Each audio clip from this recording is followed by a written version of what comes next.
Hi,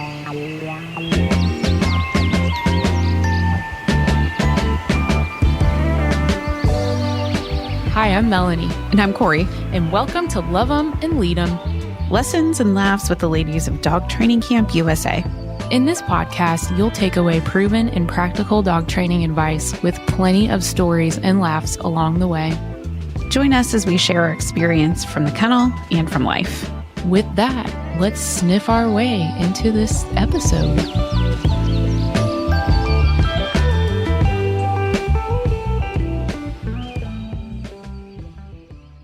Well, welcome with that. Let's get going here. Okay. So I think, we're new to this whole podcasting thing. We don't know what we're doing At all. Jesus, take the wheel. Mm-hmm. And so today, I think we're going to do 3 segments. Let's see how this goes. Okay. First thing we're going to do is talk about one of the most common behaviors that people are frustrated with when they call us, and something that we work on.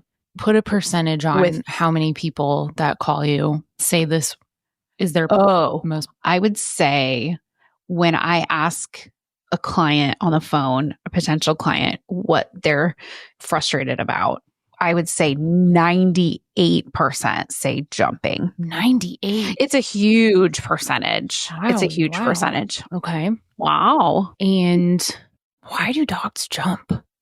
I mean, Jump. crisscross will make you. Oh, we're seeing 2 different decades of song reference right there. That shows our age gap. Pretty much. Dogs, You tell me, Jump. Melanie, why do dogs jump? because they're full of beans. So dogs jump because they want attention or they want something. And every time they jump, they get a response of some sort. And so it essentially gets them what they want. So it's consistently reinforced by humans. And they think that's how to get attention or get their point across. And so that's their way of physically communicating with us. Yes. Do you agree that they have to go farted. potty? But again, they're still physically communicating with us. They're still jumping. So yeah, I would say 99% of people that call me say that they're struggling with jumping. And so they want to know if that's something that we work on. And of course it is.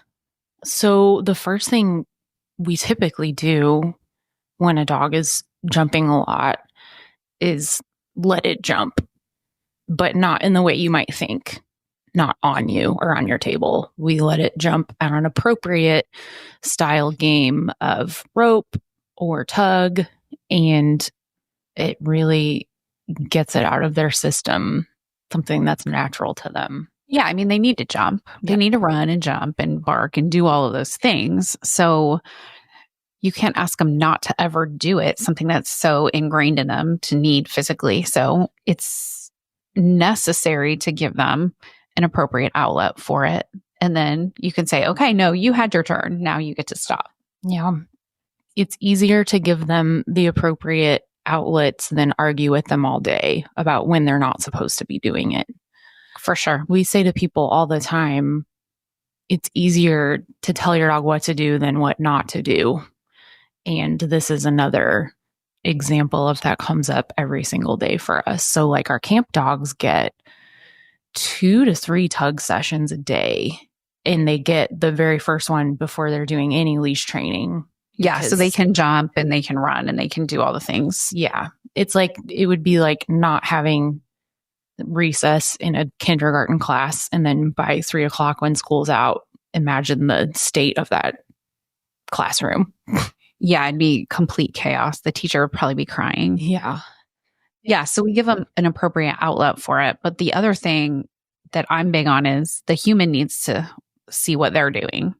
So when the dog is jumping on you, what are you doing? Yeah. You walk in the door, the dog's jumping all over you, and you're pushing it down and flailing your arms around and saying, Sparky, no, off, stop, quit, blah, blah, blah, blah, blah. You're looking at them.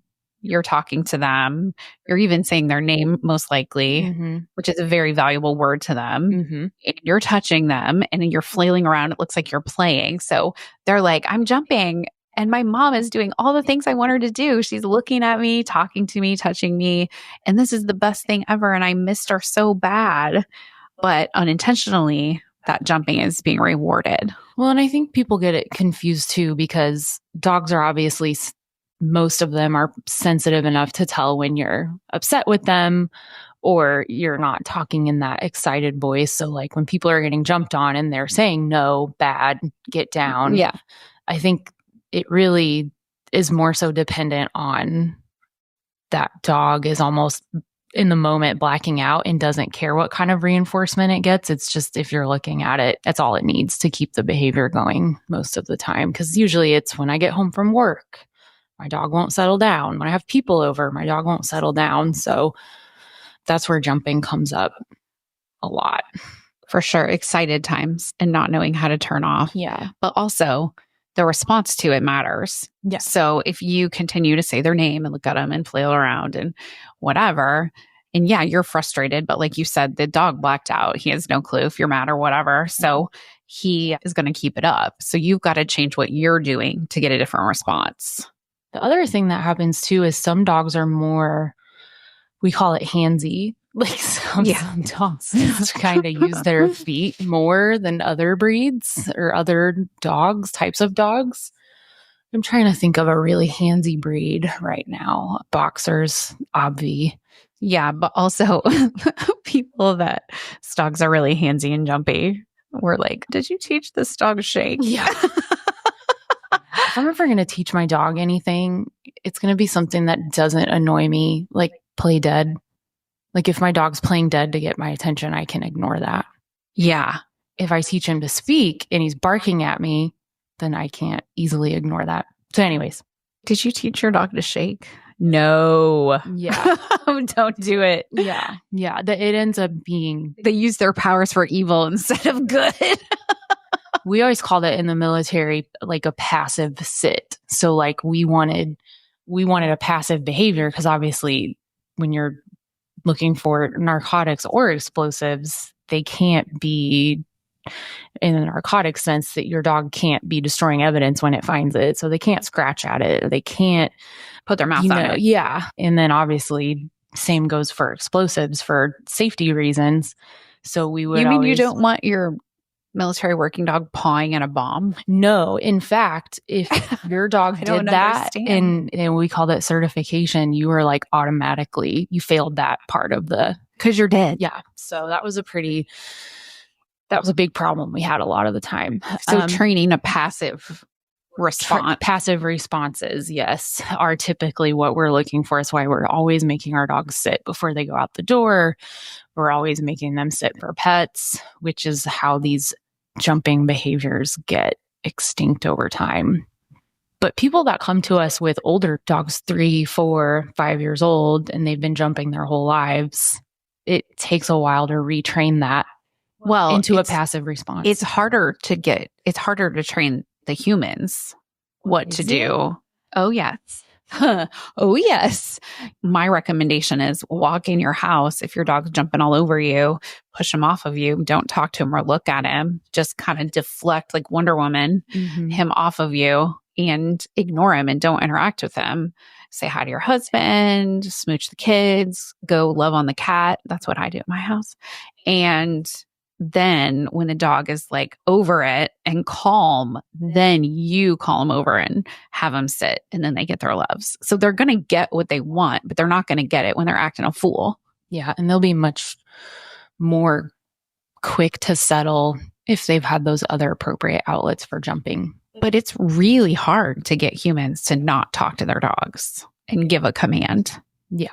It's very hard to reset that human habit. So it's unnatural for humans to not talk or speak. Yeah. So it's a hard thing that we are always trying to figure out how to get people to understand. When we send dogs home from camp, though, it's very rare that they're jumping up on us, like staff. No. Yeah, never. Yeah. Because they're so used to getting the same response, the ignoring and the pushing them off of us when they do it and they don't get our attention that way. So we could solidly, reliably say that a huge percentage of like 3-week camp dogs, after they've had that response for that amount of time, it's incredibly decreased. Yeah. If not almost extinct with us. Yeah, for sure. So then they have to see if their parents are going to act the same way. Yeah. Yeah. Moving on. Dog of the week. Dog of the week. Oh man, this guy is cool. Yeah. Yeah. So this guy's got Cory wrapped around his weird little deformed arm. I've got those heart googly emoji eyes. For Max. Max. So his name is Max, and he's 11 pounds, which I'm not usually in love with these little small guys, but he had a rough go to life at first. He was a puppy mill guy. And what is he? Is he 10 months? No. Yeah, something like that, 9 or 10 months.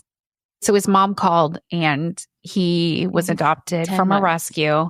He's 10 months old. Yeah. He's some kind of, what is he? Cockapoo? He is something mixed with poodle. Poodle. He's a poodle something. Very tiny. And a rescue plucked him out of a puppy mill situation. And mom adopted him 2 weeks ago. And she's having some trouble with potty training and some things like that.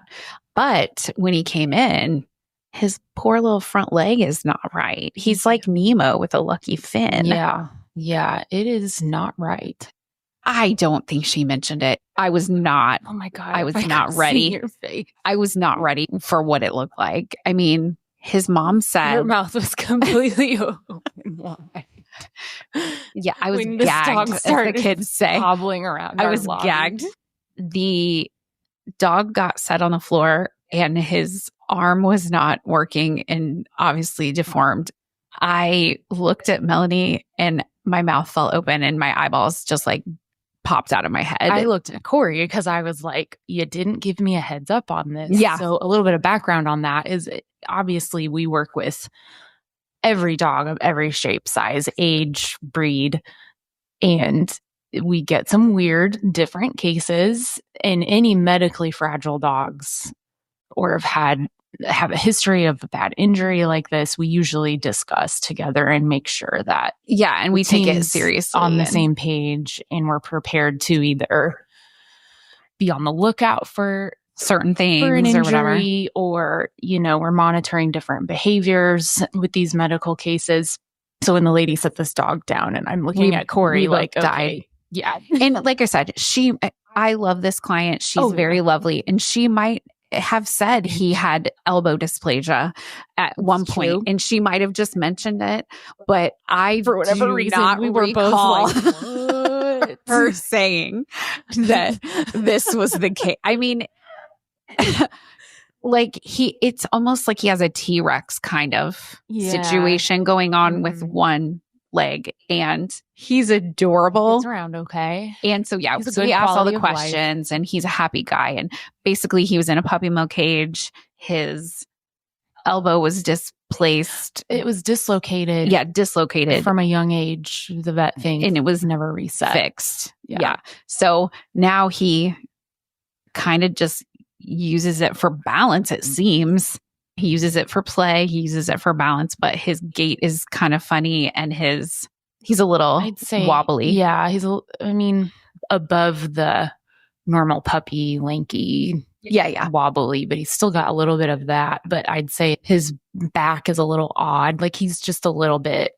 Yeah, you can tell that like his muscles and whatnot are compensating for the leg issue. But happy, funny, oh my gosh. Guy. Oh my God. I'm in love with this dog. He is adorable. And he was pouncing all over a ball today in the lobby, and I just couldn't get enough. So Max, I just want to say you're welcome at my house, buddy.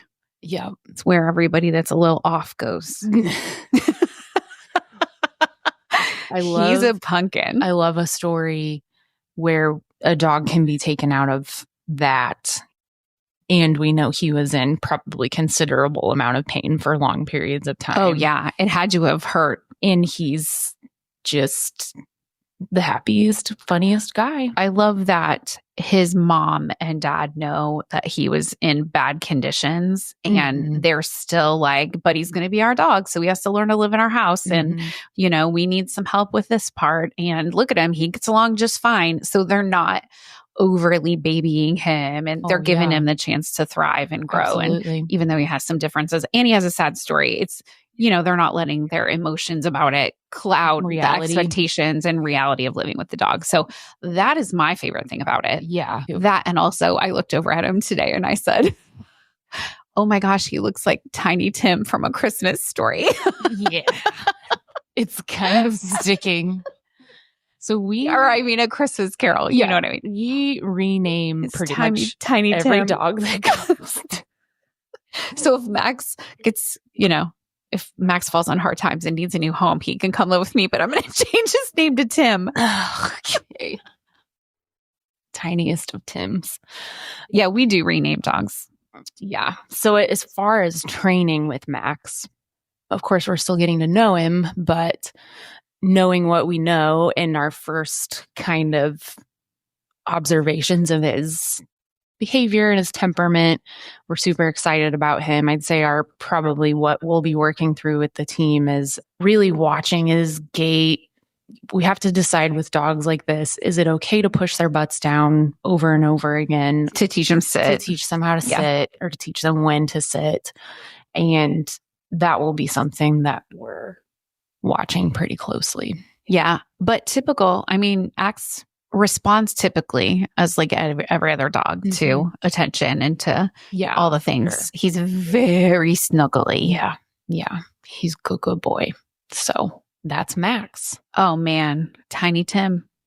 He is tiny. Okay.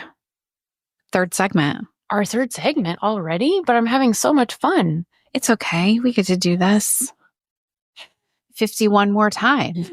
No, we're doing it every other week. So I don't know.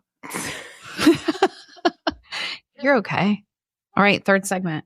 Oh, we're going to talk about Tony. Yeah. Case of the week. I don't know. Some of these, we'll talk about it now, but this case is not going to be done this week. But it's the case of the week. It's what's on our brains. So we're just going to talk about it because it's interesting.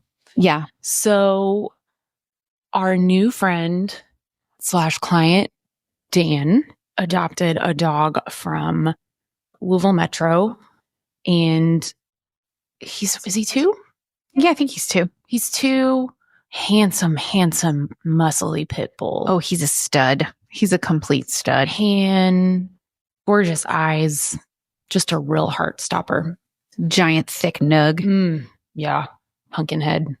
Dan is a veteran, and he had a service dog for a long time, and his service dog, Aldo, who is a Malinois, was ready to retire and live the couch life. And so Dan went and found Tony to start service dog training to replace his buddy Aldo, who is still living. He's just retired. So this is actually a funny story too, because we got to name Tony. Yeah. So, oh man. See, we said we name people's dogs. Yeah. We do. We're good at it. We're gifted. I feel like I have a true gift for this, but it's okay. You can agree with me. Tony was my idea. So here's what happened. So he comes in and the dog is named something else at the shelter. And something weird. I don't remember what it was. He's telling us, well, it was about time for me to get a new dog. And so I kept looking, and I was driving in the car one day and this commercial came on, and it was Tony Melito. And if you are from Louisville, you know who that is. Woo! And he was talking about an adoption event. And so he heard that commercial and he got on the internet and was looking at found this dog. Yeah. So he brings him to us. And he didn't know what he was going to call him. Yeah. And I'm like, well, it sounds like we found his name. It's Tony. Yeah. Tony Melito, because you wouldn't have adopted him if not. So anyways, we pulled old Tony in for 4-week camp, give him the shakedown, got his leash manners good. He was a little bit of a pain in the butt on some stuff, but is a very, very good dog. Has some quirks. Yeah. So we were still messing around with quirks. Yeah. But as far as pit bulls with unknown history pulled straight out of the shelter. I'd say Top notch. Yeah, as good as it gets. So we're loving where the training is going. And last week, Dan calls me and says, Tony just got in a fight with Aldo, who is his retired service dog. And I should mention they have a third dog in the house named Maya, who is, I think, 6. She's also a pit mix, super sweet, but runs super high. We kept calling her like the Aldi Malinois, the budget Malinois. She looks like a looks like a Mal. Like a Mal and acts like a Mal, but she's just a little bit pit bully. So, and she wants to be in charge of everything in the world. Yeah. So we're teaching Tony how to be a service dog and how to live in Dan's house with these other 2 dogs and the rest of the humans that live there. So it's a lot of moving pieces, but nothing we've never dealt with before. So, of course, Dan calls me. They just got into it. I think Tony was asking Aldo to play. Yeah. Or something. Yeah. He maybe like booped him a little like, hey, let's go play. Yeah. Aldo wasn't feeling it. Aldo, from what we can gather, kind of came back with a correction and it kind of escalated, even though Tony had been really respecting corrections, at least when he was with us. And they said at Louisville Metro, he had a lot of friends and was very social. So he had to have been getting corrections, but he's also a very rough player. Mm-hmm. So, and those 2 dogs are quite a bit older than him. So anyways, So they got into it. Yes, they're both fine. Thank God. And we recommended some space swapping or rotatoing, as I like to call it. Mm-hmm. Some, in this case, there's 3 dogs. So the 2 that get along come out. The one that needs more supervision comes out separately and we take turns.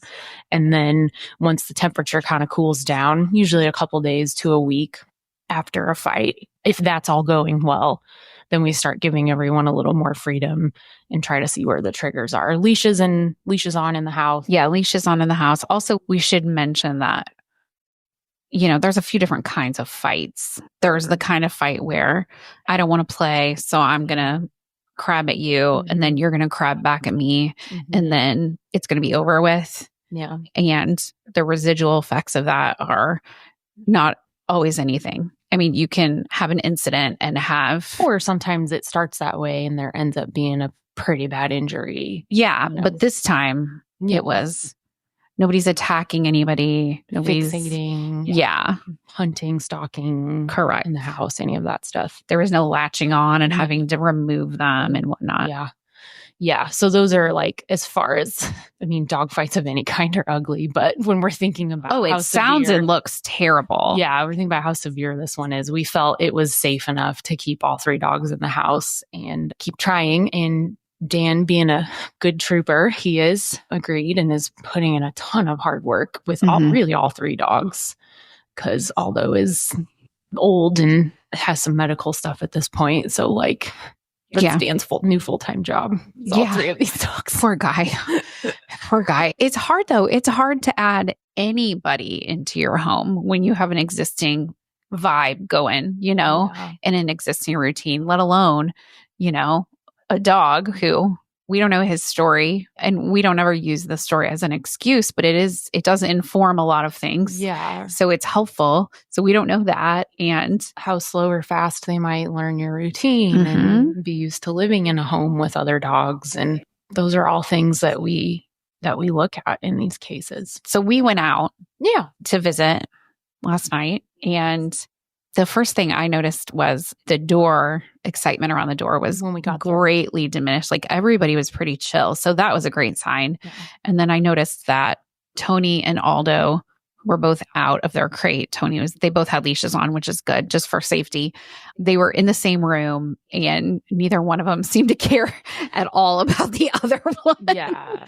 About the other one. They're not watching scared of each other or being vigilant. And so I was very encouraged to see that. So there's some people that would have said, oh, there was an incident. I'm done. I'm out. Yeah. And so major client kudos to Dan for staying the course. And we're always going to be upfront with people and we think it's going to be fine, but we definitely are going to experience some growing pains in the meantime. It's true. It's true. It's never easy.